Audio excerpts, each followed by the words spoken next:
Here we are going to study from the Word of God. और आज परमेश्वर के वचन से हम सीखेंगे. Father, we cancel all the disturbance in the name of Jesus. सारे डिस्टर्बेंस को हम कैंसिल करते हैं यीशु के नाम And से. we ask your grace to know and study your word. और खुदावन आज आपका अनुग्रह आपका फजल हमें दे ताकि हम और आपके वचन को सीख सके. In Jesus' mighty name. यीशु मसीह के पवित्र नाम में. Amen. Hallelujah. So we are doing a study from last week onwards. और पिछले हफ्ते से हम एक वचन को सीख रहे हैं. We taken the scripture from Philippians chapter 4 verse number 4. हमने वचन लिया फिलिपियों की किताब से 4:4 में. Where the man of God, the apostle Paul, says to God's church, rejoice in the Lord always. I will say it again, rejoice. और हम देखते हैं परमेश्वर का खादिम कलीसिया को कह रहा है कि आनंदित रहो और फिर से आनंद में रहो. So again we saw in 1 Thessalonians 5:16, the same thing is written, rejoice at all time. और हम 1 थेसलोनियन में पढ़ते हैं कि परमेश्वर का सेवक इसी तरह से कहता है कि हर समय हर वक्त आनंद में रहो. So it is the will of God that his children, the God's people, should be joyful always. और ये परमेश्वर की मर्जी है और उसकी ये आशा है कि हम सब हमेशा आनंद और खुशी में बने रहें. Then we done a small study. When person is joyful, he is spiritually strong, he is able to pray more. और हम देखते हैं कि जो आत्मा में आनंद और खुशी में रहते हैं वो आत्मा में और दुआ कर सकते हैं. Hallelujah. So we saw when a person is joyful, he is more productive. और हम देखते हैं जो आनंद और खुशी में रहता है वो और उन्नति पाता है. Then we saw the joy is a spiritual oil that God has given to us. और जो आनंद और खुशी है वो आत्मिक तेल है जो खुदा ने हमें दिया है. So when we rejoice in the Lord, God pour out a spiritual oil in our spirit so we can be joyful always by His strength. और जब हम आनंदित होते हैं खुशी मनाते हैं तो परमेश्वर अपने उस तेल को हमारे ऊपर उंडेल देता है ताकि हम हमेशा उसमें बने रहने के लिए. So when we are joyful in the Lord, God gives us grace to overcome discouragement, depression, sadness.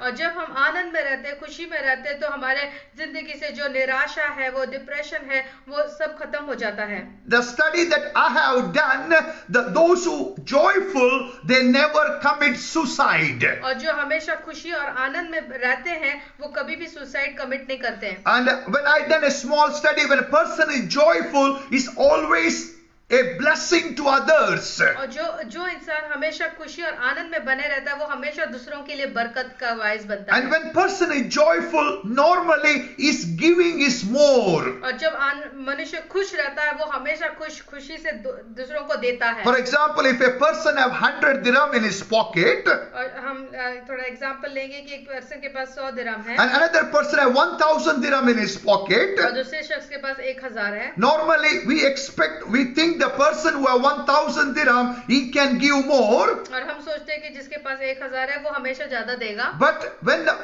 in the study says the person who had more joy, maybe the person who had 1000 dirham, if he had a more joy, he would have given more. Hallelujah. Finally, the person who have more joy, he will give more. और हम देखते हैं कि जो जितने ज्यादा खुशी और आनंद में रहता है वो हमेशा देने में ज्यादा रहता है. So joy is going to influence all the areas of our life. जब हम खुशी और आनंद में रहते हैं हमारे जिंदगी के हर एक हिस्से में उसका प्रभाव पड़ता है. So then we have done a study how, hallelujah, the people in Philippines or the Christians were rejoicing in the Lord. और फिर हमने पिछले हफ्ते सीखा था किस तरह से फिलिपियों की जो चर्च थी वो किस बात में खुशी और आनंद मना रही थी. So let us continue with a few points, then we'll go for today's study. और हम उसको फिर याद करेंगे और फिर आगे पढ़ाई में आगे We जाएंगे. took the scripture from Philippians chapter 3 verse number 20 to 21. और फिलिपियों की किताब 3 में 20 से लेके 21 तक हमने पढ़ा. When we read these scriptures, और जब हमने वचन को पढ़ा we come to know they were rejoicing in the hope that they have in Christian life. और वो इस बात पर खुशी और आनंद मना रहे थे कि यीशु मसीह में उनको एक आशा है. Because in those days it was taught to them hallelujah, those who receive Jesus Christ as the Lord and Savior, their sins will be forgiven and Christ will come and take them to the heaven. क्योंकि उनको इस तरह से सिखाया गया था कि जब आप अपने अपने अपने गुनाह से तौबा करते हो, यीशु मसीह को अपने दिल में स्वीकार करते हो, तो यीशु मसीह आपको गुनाहों को माफ कर देता है और आपको वापस लेने आने वाला है.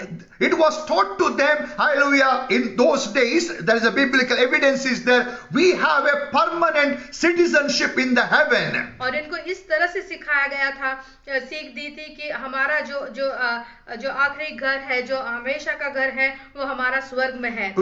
We have a citizenship in the heaven. और हमारा जो एक सिटीजनशिप है वो स्वर्ग में है. So all the believers in those days, they had a strong hope in the spirit that my Lord will come, my Lord will take me to heaven. तो इसीलिए जो मसीह लोग थे वो बहुत खुशी और आनंद में रहते थे कि ये सोच कर कि हमारा घर स्वर्ग में है और हम वहां जाने वाले They हैं. were not worried about the things of this world. और वो दुनिया की ये सारी बातों पे वो चिंतित नहीं थे. Their focus was Christ. और वो उनका जो लक्ष्य और मकसद यीशु मसीह था. They were working hard to preserve or store wealth in heaven. और वो पूरी यत्न कर रहे थे कि अपना जो खजाना है स्वर्ग में जमा करने के लिए. Because their eyes were fixed on the Lord, they're doing their best to live a life which is pleasing to the Lord. और जैसा यीशु मसीह उनका मकसद बन गया था, तो वो एक ही होप में जीते थे कि हम यीशु मसीह को पसंद करने वाली जिंदगी. So if you read Philippians chapter 3 verse 20 and 21, और फिलिपी की किताब 3:20 और 21 में हम पढ़ते हैं, they were rejoicing in the hope. और वो खुशी और आनंद मना रहे थे, एक आशा उनके अंदर थी. They're rejoicing in the promise of the Lord. और वो खुदा के वादे के ऊपर खुशी और आनंद मना रहे थे. They were rejoicing in the gift of salvation. और वो खुशी और आनंद मना रहे थे जो नजात उनको मिली थी. They're rejoicing in the promise that they are the citizen of the heaven. और वो इस बात पर आनंद मना रहे थे कि वो स्वर्ग देश के वो सिटीजन है. So I told you from my study, I saw two type of people. और मैंने कहा कि यहाँ पर दो टाइप के लोग होते हैं. One, those who rejoice in the Lord. एक होते हैं जो हमेशा प्रभु में आनंद मनाते हैं. According to Philippians 4:4. और इस वचन के जरिए फिलिपियन 4:4 के बजे. And second category of the people, they rejoice in the blessings of God. और हम देखते हैं दूसरे तरह के लोग होते हैं, जब उनको आशीष और बरकत मिलती है तभी वो आनंद होते हैं. Nothing wrong. We have to rejoice whatever God has blessed us. उसमें कोई बुरी बात नहीं है. जो कुछ परमेश्वर देता है उसमें हमें आनंद और खुशी होना चाहिए. Thank God for the good job. Thank God for the good house. Thank God for the good vehicle that we have.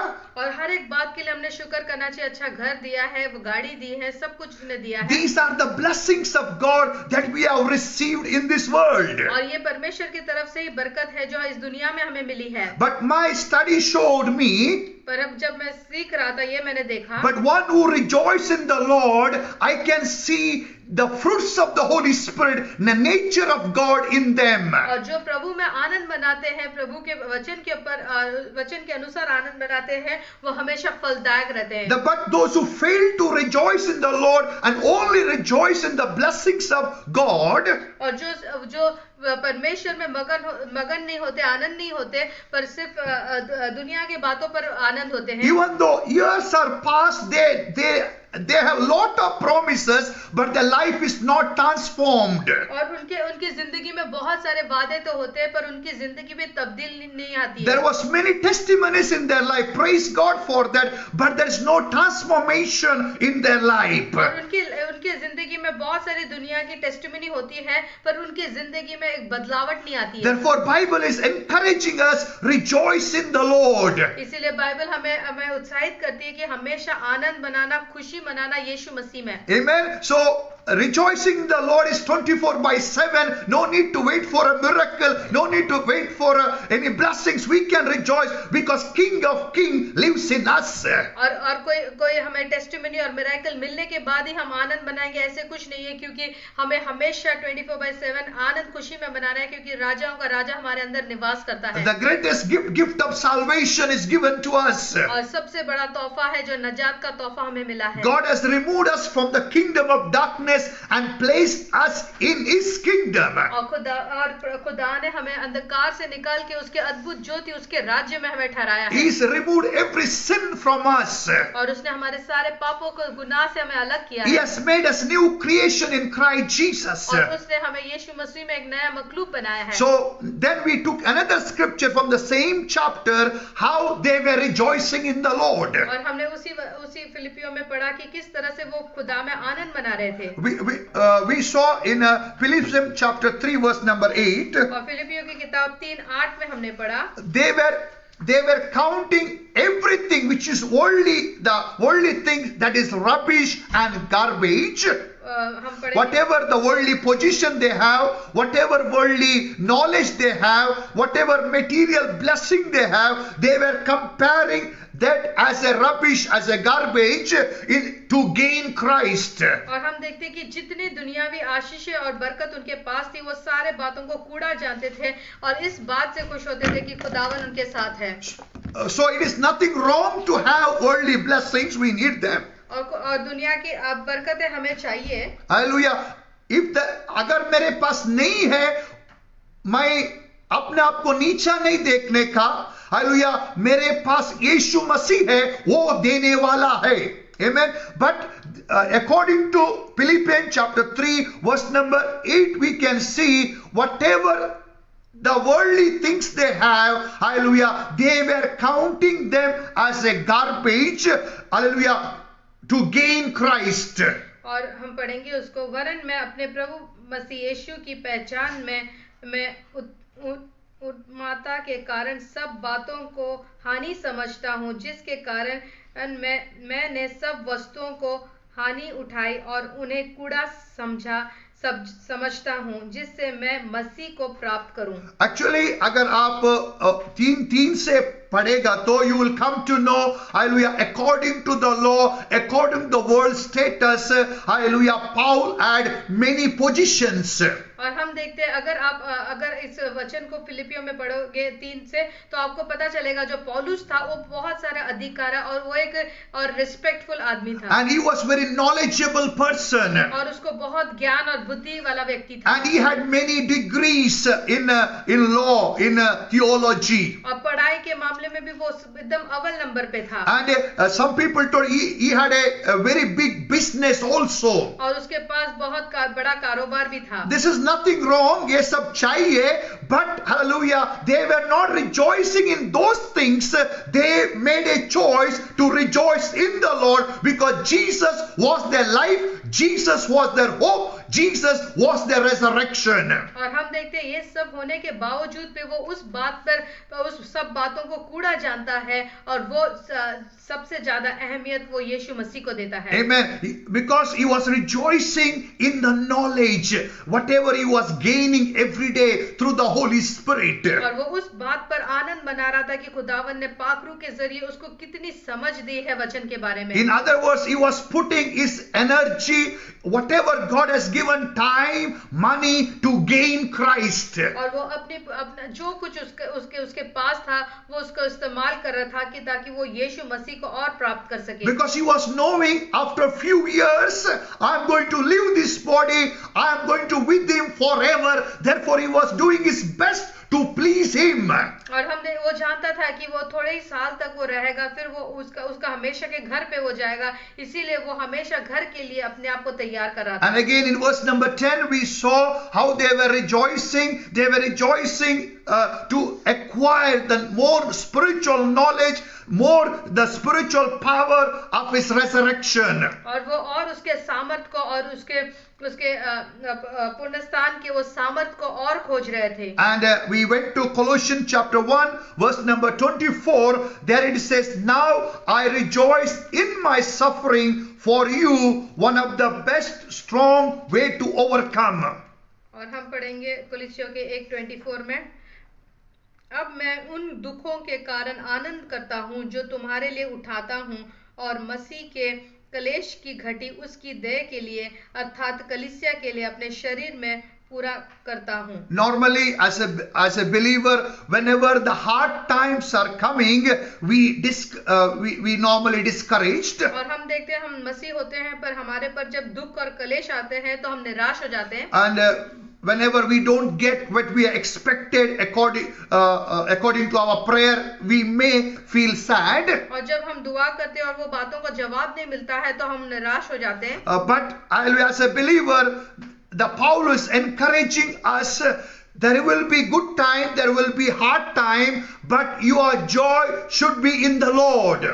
और यहाँ पर हम लोग को हम देखते हैं कि पौलुस हमें समझा रहा है कि अच्छे समय हो सकता है, बुरा समय हो सकता है, पर हमेशा खुदावन में आनंदित का बनाना। So today we are going to study how Abraham was rejoicing in the Lord. और हम सीखेंगे कि किस तरह से अब्राहम खुदावन में आनंद मना रहा था। So we saw, hallelujah, the early days believers, they are rejoicing in the Lord, not in the material blessings. और हम देखते हैं कि जो पहले की कलीसिया थी, शुरुआत की कलीसिया थी, वो जो शारीरिक आशीषों से प्रसन्न नहीं रहती थी, पर आत्मिक आशीषों से वो खुशी और आनंद मनाती। They were not rejoicing in the wealth of this world, but they were rejoicing in the hope that they had in Christ Jesus. वो इस दुनिया के धन दौलत पे खुशियां नहीं मना रहे थे, पर यीशु मसीह के अंदर खुशियां मना रहे थे। Because they know, hallelujah, without wealth also I can go to heaven. क्योंकि वो जानते थे अगर धन दौलत नहीं होगा तो भी मैं स्वर्ग में जा सकता हूँ। अगर खुदा चाहता है वो मुझे दे सकता है, but नहीं दिया भी no problem,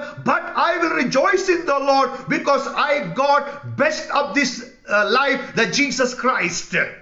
अगर मुझे नहीं मिला तो भी नहीं प्रॉब्लम, क्योंकि परमेश्वर यीशु मसीह में मुझे बहुत सारी बरकत मिल चुकी है। And their full focus and the effort of their life to gain Christ is knowledge, so they can be radiant like Christ. और वो पूरी तरह से अपने आप को उन्होंने समर्पित किया है परमेश्वर को जानने के लिए, उसके खोज करने के लिए, ताकि वो उसके जैसे चमके। Now we are going to read from Romans chapter 4 verse number 17 to 21. We will have more keys how Abraham was rejoicing in the Lord. और हम अब रोमियो की किताब 4 में 7 से पढ़ेंगे, तब पता चलेगा कि किस तरह से अब्राहम आनंद और खुशी मना रहा था जो परमेश्वर के वादों को देखकर। We all know the story of Abraham. हम सब अब्राहम की कहानी को जानते हैं। He didn't have any children. और उनके पास कोई बच्चे नहीं थे। Then God visited him and gave him a promise of children. And he told, you will be a father to many nations. और हम देखते हैं कि किस तरह से परमेश्वर ने अब्राहम को कहा कि मैं तुझे पिता बनाऊंगा सारे राष्ट्रों का। Hallelujah. God told you will be father to many nations when he didn't had one child. और जब उसके पास एक भी बच्चा नहीं है, उसके बावजूद खुदावंद उसको बोल रहा है कि मैं तुझे सारे राष्ट्रों का पिता बनाऊंगा। And according to naturally or biologically, it was impossible to produce child. और हम देखते हैं कि शारीरिक दशा में और फिर बाद में जिस तरह से उसका शरीर था, उसमें बच्चे होना असंभव था। It is written, verse number 17, I have made you a father of many nations. In the presence of him whom he believed, even God, who gives life to the dead and calls those things which do not exist as though they did. Romeo 17. Romeo 4:17 में हम पढ़ते हैं, जैसे लिखा है, मैंने तुझे बहुत सी जातियों का पिता ठहराया है, उस परमेश्वर के सामने जिस पर उसने विश्वास किया और जो मरे हुओं को जिलाता है और जो बातें हैं ही नहीं उनको नाम ऐसे लेता है कि मानो वे है। Amen. Verse number 18, who contrary to hope, in hope believed, so that he become the father of many nations, according to what was spoken, so shall your descendant be. उसने निराशा में भी आशा रख कर विश्वास किया, इसलिए कि उस वचन के अनुसार कि तेरा वंश ऐसा होगा, वह बहुत सी जातियों का पिता हो। Let us read verse number 19. And not being weak in faith, he did not consider his own body already dead, since it was about 100 years old, and the deadness of Sarah's womb. हम पढ़ेंगे वह जो 100 वर्ष का था अपने मरे हुए से शरीर और सारा के गर्भ की मरी हुई सी दशा जानकर भी विश्वास में निर्बल न हुआ। Verse number 20, he did not waver at the promise of God through unbelief, but was strengthened in faith, giving glory to God. और न अविश्वासी होकर परमेश्वर की प्रतिज्ञा पर संदेह किया, पर विश्वास में दृढ़ होकर परमेश्वर की महिमा की। And being fully convinced that what he had promised, he was also able to perform. और निश्चय जाना कि जिस बात की उसने प्रतिज्ञा की है वह उसे पूरा करने में भी सामर्थी है। So what we are going to learn from Abraham's life, हम अब्राहम की जिंदगी से क्या सीखने वाले we हैं? can see the impossible became possible in Abraham's life. हम देखते हैं कि असंभव बातों को परमेश्वर ने संभव किया अब्राहम की जिंदगी में, Because God had a plan for Abraham, क्योंकि खुदा की एक योजना थी अब्राहम की जिंदगी के ऊपर। and Abraham obeyed the voice of God. और हम देखते हैं अब्राहम ने परमेश्वर की आवाज को सुना और उसको माना, And God planted his seeds in Abraham. और परमेश्वर ने अपने बीज को अब्राहम में बोया। And we can see what happened, how he was rejoicing in that promises. और हम देखते हैं कि किस तरह से वो उसके उस प्रतिज्ञा उस वादों के ऊपर वो आनंद मना रहा Verse था। number 19 have a first key. और 19 में पहला चाबी है, And not being weak in faith, he did not consider his own body already dead, and the deadness of Sarah's womb. वह जो ऐसा 100 वर्ष का था अपने मरे हुए से शरीर और सारा के गर्भ की मरी हुई सी दशा जानकर भी विश्वास में निर्बल न हुआ। Amen. He received the seed, he received the promise in his spirit, और उसने जो वादा है जो विश्वास से उसने उसे ले लिया, and he is not considering or not counting what was naturally happening. और वो सारी बातों को नहीं देख रहा है कि उसके आजू बाजू में कि असंभव बातें हैं। In other words, he was rejecting the sense knowledge. और जो भी उसके जो सेंस का जो हमारे जो 5 सेंस है उसको वो रिजेक्ट कर रहा था। Because his body was speaking to his mind, telling how you are able to produce a child, you're already dead, your body is already dead. और फिर उसका शरीर उसको अगर दिखा रहा है कि तू किस तरह से बच्चा होगा, क्योंकि तू ऑलरेडी 100 साल का है और तेरी मरी हुई दशा है। When he is seeing Sarah, and what he was seeing, that is speaking to him, but he was rejecting that, but he was focusing on the promise of God. और वो बातों को देख रहा है पर वो बातों को स्वीकार नहीं कर रहा है उस दशा को, पर परमेश्वर के उस वादे के ऊपर विश्वास कर रहा है। So he was guarding that seed that God has placed in his heart. और जो परमेश्वर ने जो बीज उसको दिया था वो अपने दिल में उसको संभाल के रखा था। Here is example. His body already weak. Sarah cannot give a child now. और हम देखते हैं उसका शरीर भी निर्बल है और सारा भी कोई बच्चे पैदा नहीं कर सकती। In the mind he can agree with that and close the story. और वो दिमाग में सोच सकता है कि ऐसे हो ही नहीं सकता और यहीं पर वो स्टोरी को खत्म कर सकता But he है। made a choice to believe what God has spoken to him. पर उसने इसके बजाय में ये निर्धार किया कि जो परमेश्वर कह रहा है मैं उस बात पर विश्वास करूंगा। The first key, he was rejecting what is his senses are speaking to him. और जो हमारे जो पांच बातें हैं जो हम लोग देखते हैं सोचते हैं वो बातों को उसने रिजेक्ट किया। And he was rejecting that, and instead of we are believing those things, he started to believe in the promise of God. और वो जो बातें जो दिखती है उसके ऊपर विश्वास नहीं किया, पर परमेश्वर के वचन में और जो परमेश्वर कर सकता है उसके ऊपर विश्वास किया। Verse number 20 have a second key. 20 में हम देखेंगे दूसरी चाबी। He did not waver at the promise of God through unbelief, but he was strengthened in faith, giving glory to God.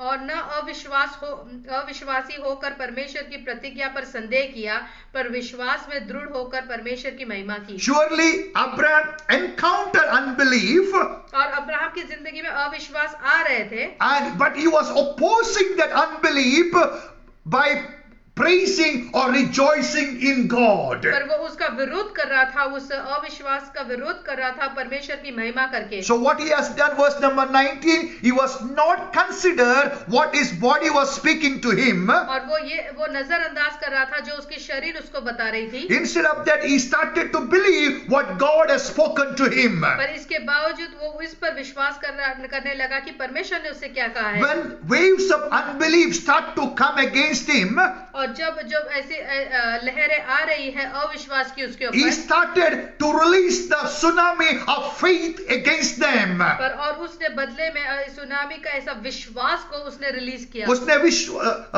tsunami का विश्वास means he was praising God more and more. Lord, I know what you have promised. You are able to do it in my life. और वो बस धन्यवाद दे रहा था, परमेश्वर की महिमा कर रहा था कि परमेश्वर तू मेरे जिंदगी में बहुत कुछ कर सकता है। When he was doing this spiritual exercise, और जब वो आत्मिक एक्सरसाइज कर रहा the है, verse number 21 says he was fully convinced, hallelujah, what God has promised is able to perform. इसीलिए उसके अंदर एक ऐसे धैर्य आ गया, एक ऐसा विश्वास आया कि जो परमेश्वर ने कहा वो मेरी जिंदगी में वो पूरा करेगा। Today God has planted many seeds in your spirit. और उसी तरह से परमेश्वर ने बहुत सारे बीजों को आपके दिल में लगाया है। There is many waves of unbelief may come through your mind, और बहुत सारे अविश्वास की लहरें आपके ऊपर आती है, but you have to release the tsunami of faith against them.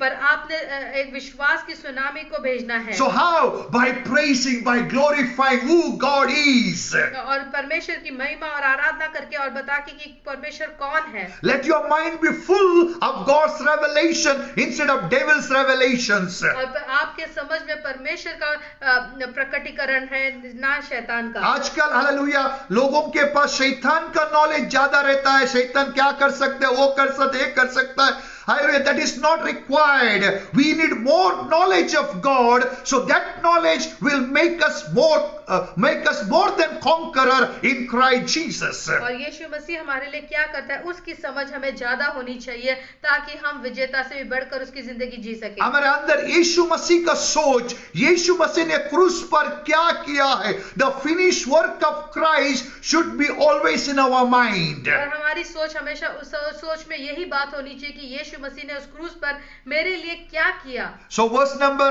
we saw, hallelujah, 19, it was impossible situation. और हम देखते 19 में असंभव ऐसी परिस्थिति है। Hallelujah, but he was rejecting the unbelief. पर हम देखते हैं अब्राहम अविश्वास के तिरस्कार कर रहा He है was feeding faith to his spirit और अपने आत्मा में विश्वास को वो डाल रहा by है glorifying God. और परमेश्वर की महिमा करते हुए। And it is not one day exercise, 1 year exercise. He has continuously doing this because he was convinced in his spirit God is able to do it. और हम देखते हैं खाली वो एक दिन 2 दिन 1 साल नहीं, उसने जब तक उसको मिलता तब तक ये विश्वास की लड़ाई वो लड़ता रहा। And because what he believed in the spirit, क्योंकि जो आत्मा में रूह में उसने जो विश्वास रखा it था started to influence his body. और वो जो विश्वास उसके शरीर में काम करने लगा It started to influence his wife's body. और वही विश्वास उसकी बीवी के शरीर में भी काम करने It लगा started to influence the natural realm. और जो हमके आंखों में दिखता है वो बातों को वो चेंज करने लगा। And finally, he's able to see his Isaac in his hand. फिर हम देखते हैं कि आखिर में उसने अपने बेटे आइजैक को अपने हाथ में देखा। Yes, God is telling us, my beloved, I have promised you, I am not like a man to change my word. और उसी तरह से परमेश्वर आपको कह रहा है मैंने तुझसे वादा किया है वो और मैं मेरे वादों पर टलता नहीं। So rejoice in the promises of God. इसीलिए परमेश्वर के वादों के ऊपर उसके वचन के ऊपर आनंद मनाओ। It may look impossible naturally, हो सकता है आपके आंखों में अब आज सब कुछ असंभव दिखता होगा, but we serve the God of Abraham. पर हम उस खुदा की प्रस्तिश करते महिमा करते जो अब्राहम का खुदा है। So keep on praising him, thanking him. So hallelujah, you are able to rejoice in the Lord. और हमेशा उसकी स्तुति आराधना उसकी महिमा करते रहो ताकि आप अपनी जिंदगी में बदलावट को देख सके। And because you are continuously praising, holding that promise, और आप लगातार दुआ कर रहे हैं और और उस वादे को पकड़कर उसकी महिमा कर रहे हो, and that word become flesh in you. और वही वचन आपके अंदर देहधारी बन जाएगा। That word, that promise will manifest God's glory in our life. परमेश्वर की उस महिमा आपकी जिंदगी में जाहिर होगी। So we studied today how to rejoice in the Lord from the Abraham's life. और हमने अब्राहम की जिंदगी से देखा कि किस तरह से हमने खुदा में आनंद मनाना है। He was rejoicing, holding the promises of God. और वो आनंद और खुशी मना रहा था खुदा के वादों को पकड़कर। And because he was holding the promises of God, he is able to see impossible become possible. क्योंकि वो परमेश्वर के वचन को पकड़कर धन्यवाद कर रहा है, इसीलिए असंभव को संभव उसने होते हुए देखा। So let us see one more scripture how we can rejoice in the Lord. और हम और एक स्क्रिप्चर में देखेंगे कि किस तरह से हम खुदा में आनंद मनाएं। We are going to James letter chapter 1 verse number 2.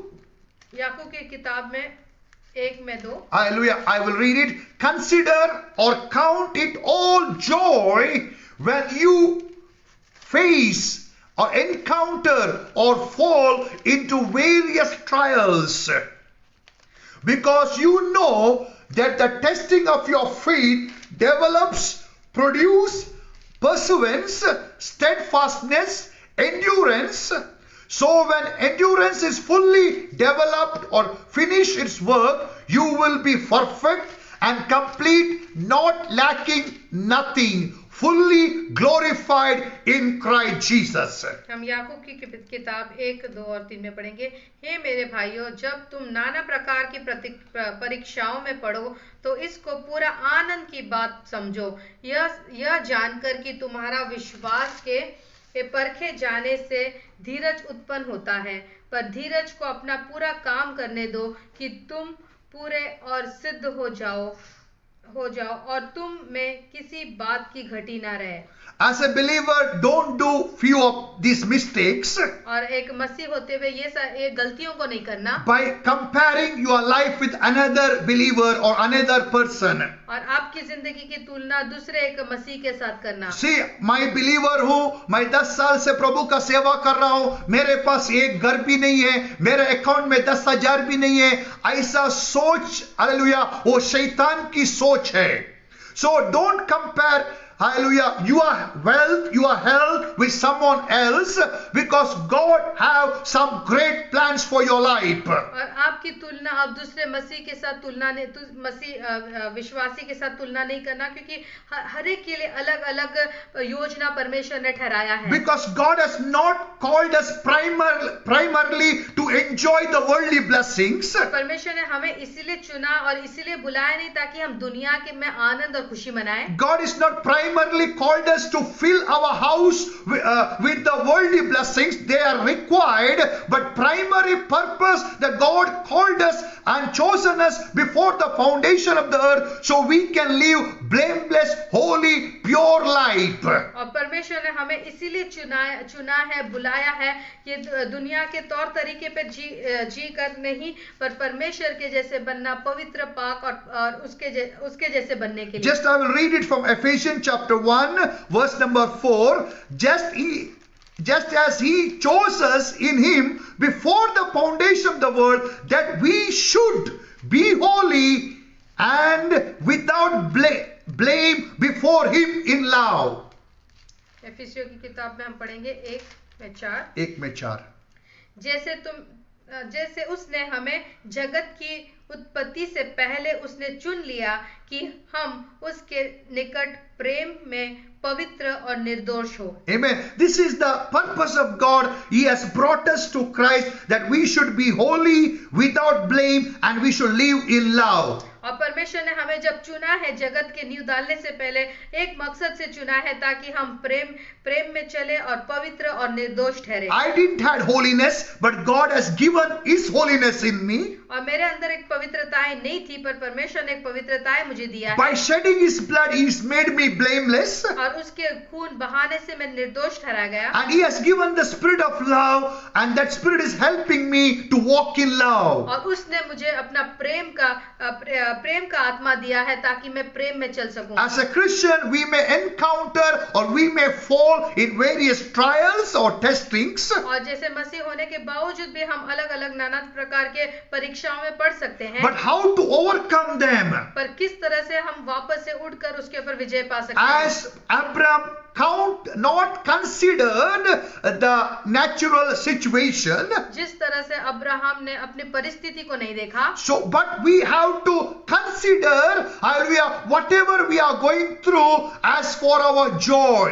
और पर जो भी परिस्थिति से हम जाते हैं, हम उस बातों में वो हमारे खुशी के लिए है, हम समझे। Because it is written, consider, count it all joy when you encounter various trials. क्योंकि याकूब में लिखता है कि जब तुम नाना प्रकार के परीक्षाओं में पड़ो तो इसको पूरा आनंद की बात समझो। What you should do, Lord, I thank you in this pain. I will praise you, O God, because you are going to remove this pain in Jesus' name. और परमेश्वर, अगर आपका कोई पेन है, अगर कोई बीमारी में है, परमेश्वर मैं आनंद के साथ तुझे धन्यवाद देता हूँ कि इस दर्द से तू मुझे छुटकारा देगा। Suppose if you have a sickness, you have to rejoice in the Lord, not in that sickness. अगर आप बीमारी में हैं तो बीमारी में आनंद मत बनाना, पर यीशु में आनंद बनाना। ऐसा नहीं सोचना कि खुदा मेरा कितना प्यार करता है, देखो एडवांस में उसने कैंसर दिया है, ओ खुदा मेरा कितना प्यार करता है, देखो मुझे कोरोना भी दिया है। ऐसा नहीं है। हालेलुया। अगर बाय मिस्टेक कोरोना आया, बाय मिस्टेक अगर कैंसर आया, बाय मिस्टेक अगर काम गया, we should rejoice in the Lord, hallelujah, telling ourselves, my God is able to deliver me from all these situations. और हमने खुदा में आनंद बनाना चाहिए और कहना चाहिए कि खुदावन मेरा इतना बलवंत खुदा है कि ये सारे बातों से वो मुझे छुड़ाएगा। As Holy Spirit leads you, you have to exercise your authority by trampling upon those serpent and scorpion and all the power of the enemy.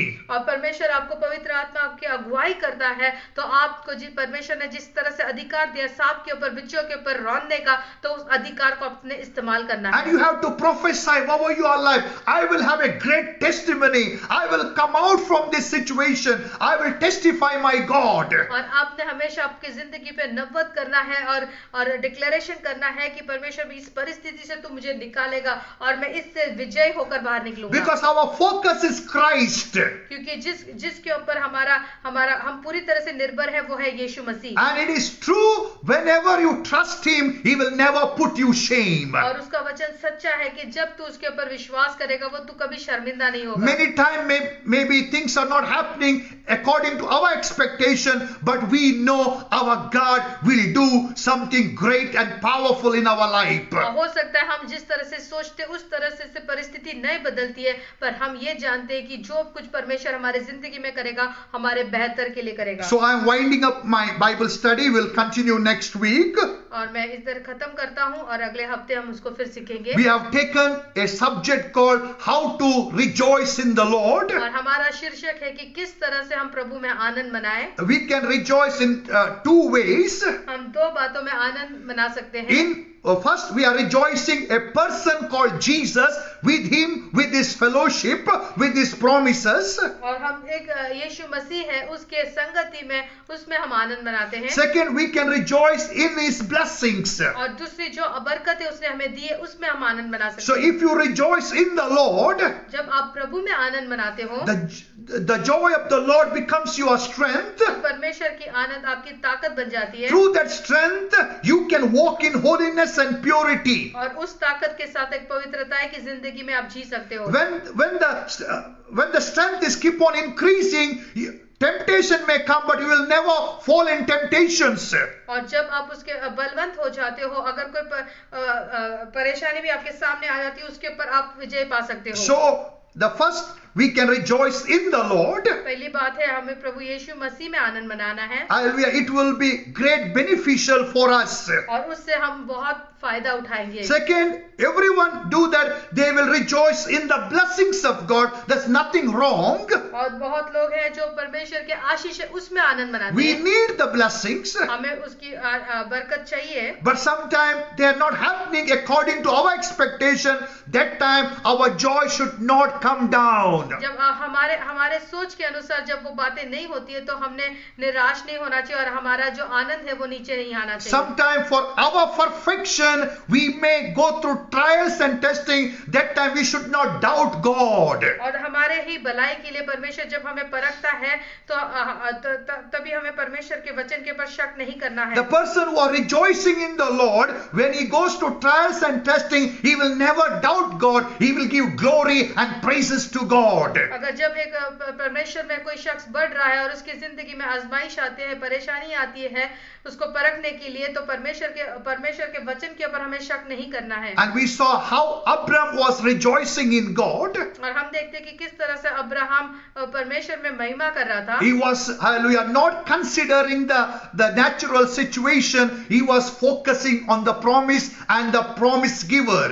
और वो अपनी आंखें अब परिस्थिति के ऊपर नहीं देख रहा था पर उसके ऊपर वादे के ऊपर विश्वास कर रहा था. जिसने वादा दिया है वो पूरा करेगा. So let us thank God once again. और प्रभु यीशु को हम धन्यवाद देंगे. Let us see Him in your spirit. और परमेश्वर को अपने आत्मा में अपने रूह में आप देख लें. You are the temple of the Holy Spirit. आप परमेश्वर के पवित्र मंदिर हो. You are the house of God. और परमेश्वर आपके अंदर निवास करता You है. are the sons and the daughters of the most holy God. और परमेश्वर के आप बेटे बेटियां हो. You are called to live holy, blameless, pure life full of love of God. और आपको पवित्रता और निर्दोष और पूरे प्रेम से भरी हुई जिंदगी जीना है. And God has blessed us with all spiritual blessing so we can live a life which will be well pleasing to our master.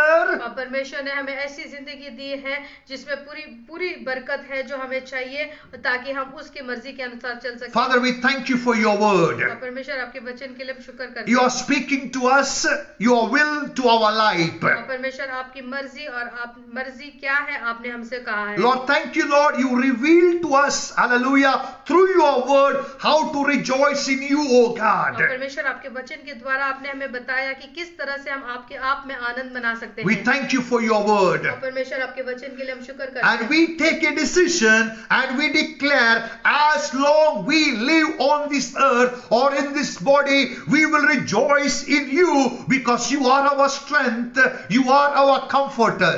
और हम परमेश्वर पिता हमें सहायता कर मदद करता कि जब तक हम जिंदा रहे हम आप में आनंदित बनाएं क्योंकि आप हमारे रखवाले हैं और आप हमारे जरूरतों को पूरा करते We हैं. take this decision according to your word. और परमेश्वर ये निर्धार हम करते हैं आपके वचन के अनुसार. Let your spirit help us to fulfill this decision or commitment, O God. और